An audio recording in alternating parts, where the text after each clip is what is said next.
श्री स्वामी समर्थ. नमस्कार भक्तांनो, तुमच्या घरात हा किडा आढळत असेल तर तुमच्या घरावर बाधा आहे. आपल्या जवळपास असे अनेक लोक असतात ज्यांना आपलं हसणं, बागडणे, सुखात राहणं, प्रगती करणे आवडत नाही. असे लोक तोंडावर तर काही बोलत नाहीत, मात्र पाठीमागे काहीतरी करणी बाधा, काळी जादू, यंत्रविद्या असे अनेक प्रकार करत असतात की ज्यामुळे आपल्या घरामध्ये अचानक आजारपण वाटणं, लहान मुलं किरकिर करणं, आपला जो उद्योग व्यवसाय आहे त्यातून आपल्याला पैसे येतात तो पैशाचं स्रोत अचानक मंदावणे, असे अचानक कमी पैसे अचानक कमी येऊ लागतात आणि कधी कधी तर ते पूर्ण बंद होऊ जातात. तुम्ही जो काही व्यवसाय करताय त्यातून जो काही पैसा कमवताय तो येणारा पैसा थांबतो. घरामध्ये सतत वादविवाद होऊ लागतात. जे तुम्ही सुखामध्ये अगदी पती पत्नी असेल आनंदाने एकामेकांसोबत राहत होतात, तुमच्यात व देवी दृष्ट होऊ लागतात. लहान मुलांमुळे तुम्ही भांडू लागतात. तुमचे घर मोडकळीस येते आणि बर्बाद होऊ लागते. आता हे सगळे काही अचानक होत नाही. या निसर्गाकडून आपल्याला असे काही संकेत वेळोवेळी मिळत असतात. असे अचानक होत नाही. या निसर्गाकडून आपल्याला असे काही संकेत वेळोवेळी मिळत असतात. ते सांगतात की आपल्याला आपल्या घरावर, घरातील लोकांवर, लहान मुलांवर कोणीतरी काहीतरी बाधा उत्पन्न करत आहे आणि ते संकेत देण्याचा निसर्ग प्रयत्न करतो. आता हे संकेत समजून घ्यायचे की नाही हे आपल्यावरती आहे. त्यातील 2 संकेत आज आपण पाहणार आहोत आणि असे संकेत जर तुम्हाला मिळाले तर तुम्हाला जाणवू लागलं की हो, कोणीतरी काहीतरी केलेलं आहे, तर अशा वेळी सावध व्हा. एक अत्यंत प्रभावशाली उपाय सांगते. हा उपाय अगदी लागली त्या दिवशी जेव्हा तुम्हाला समजेल अगदी त्याच दिवशी तो उपाय करून टाका. संकेत नंबर 1. आपल्या घरामध्ये काळ्या रंगाचा भवरा असेल, ज्या प्रकारे घरापाशी असे मधमाशी असेल किंवा गांधील माशी असेल त्या प्रकारे त्यांच्या हनुवटी मोठा जाडसर असा काळ्या रंगाचा एक भुंगा असतो. त्याचा रंग चमकदार असतो. थोडासा मोरपंखी दिसणारा काळपट असा हा भवरा जर आपल्या घरामध्ये असेल तर घरामध्ये, अंगणात नव्हे तर अंगणामध्ये तुम्ही काही झाडे लावली असतील त्या झाडांवरती बसू दे. आता तुमच्या घरामध्ये जर हा भवराही येत असेल तर लक्षात ठेवा, भवरा हा एक असा कीटक आहे ज्या ठिकाणी नकारात्मक ऊर्जा असेल, ज्या ठिकाणी कोणी काही केलेलं असेल, बाधा असेल, निगेटिव्ह एनर्जी असेल, नकारात्मक स्पंदने असतील, त्या ठिकाणी हा भवरा आकर्षित होत असतो. अन्यथा तो बागेमध्ये, झाडावर, फुलांवरती वगैरे उडताना तुम्हाला दिसून येईल. मात्र जर एखाद्या घरावरती, एखाद्या व्यक्तीवर जर काही क्रिया झालेली असेल तर त्या ठिकाणी हा भवरा 100% जातो. जर तो आसपास असेल तर त्या बाजार झालेल्या वस्तूकडे जो आपोआप आकर्षित होतो. तुमच्या घरामध्ये जर भवरा आला तर सावध व्हा. थोडंसं निरीक्षण करा.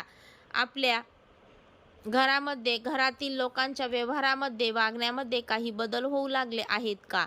घरामध्ये जी संपत्ती, जे धन येत आहे, या धन येण्याच्या स्तोत्रामध्ये किंवा धन येण्याच्या प्रमाणामध्ये काही कमी तरी झालेली नाही ना? भक्तांनो, तुम्हाला 100% दिसून येईल की काही ना काहीतरी बाधा तुमच्या घरामध्ये उत्पन्न होत आहे. त्याचवेळी जर आपण सावध झालात तर पुढे होणारी हानी आपण टाळू शकता. संकेत क्रमांक 2. जास्वंदीचे फूल आहे. ते अनेक रंगाचे जास्वंद तुम्हाला दिसून येईल. पांढऱ्या रंगाची जास्वंद आहे, सफेद रंगाचे जास्वंदाचे रोपटे आपण आपल्या घरामध्ये घेऊन या आणि त्याला आपल्या घराच्या बाल्कनीमध्ये, अंगणामध्ये, हॉलमध्ये किंवा शक्यतोवर घराच्या आतमध्ये 24 तास त्याला आपल्या घरामध्ये असू द्या.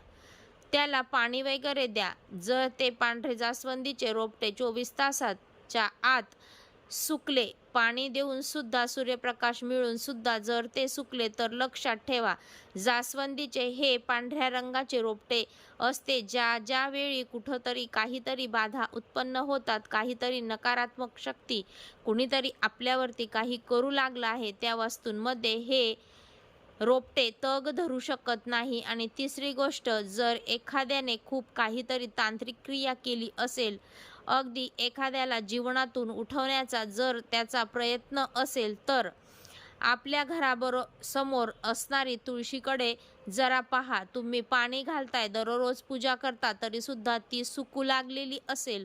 जर सुकत असेल तर हा सर्वात मोठा संकेत आहे की तुमच्या घरावर करण्यात आलेली तांत्रिक क्रिया ही खूप दिवसांपासून चालू आहे आणि ती आता अगदी शेवटच्या स्टेजला आलेली आहे. खूप मोठे संकट येण्यापूर्वी तुळस आपल्याला हे असे काही संकेत देत असते. आता असं झाल्यानंतर साहजिकच आपण घाबरून जाऊ. पण या काही 3 उपाय सांगत आहे. तिन्हीच्या तिन्ही उपाय आपण करायचे आहेत. पहिली गोष्ट, आपल्या कुलदेवीला आपण शरण जावे.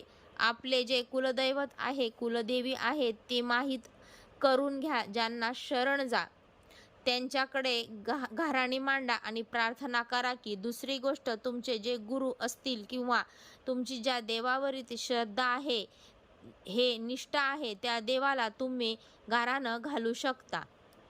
आणि तिसरी गोष्ट स्वतःवरती कायमची करायची आहे ती, मार्केटमध्ये तुम्हाला पिवळी मोहरी मिळेल. ती पिवळी मोहरी साधारण मूठभर घ्या किंवा 2 मूठ घ्यावी एखाद्या मातीच्या पात्रामध्ये. आणि बाजारामध्ये भीमसेनी कापूर मिळतो, तो शुद्ध कापूर मानला जातो.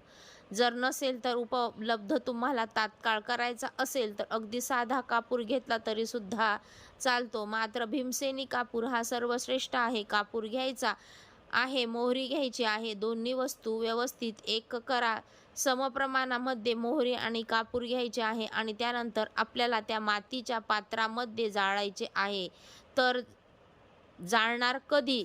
जेव्हा हा भवरा तुमच्या घरामध्ये येईल किंवा हे रोपटे सुकून गेलेले तुम्हाला दिसून येईल, तेव्हा हा उपाय आपल्याला घरामध्ये सकाळी, दुपारी, संध्याकाळी जेव्हा वेळ असेल तेव्हा करायचा आहे. कापूर, मोहरी जाळायचा आहे. त्यानंतर पेट घेतल्यानंतर ती ज्वाळा ही आहे ती विझवण्याचं, जेणेकरून त्यातून धूर बाहेर पडेल आणि हा धूर आपल्या संपूर्ण घरामध्ये, संपूर्ण प्रत्येक कोपऱ्यामध्ये, स्टोरेज रूममध्ये, तिथे सुद्धा आपल्याला जे घरात टॉयलेट, बाथरूम आहे, घरातल्या प्रत्येक कोपरा कुठे काय कोणी करून ठेवलेलं असेल काही सांगता येत नाही.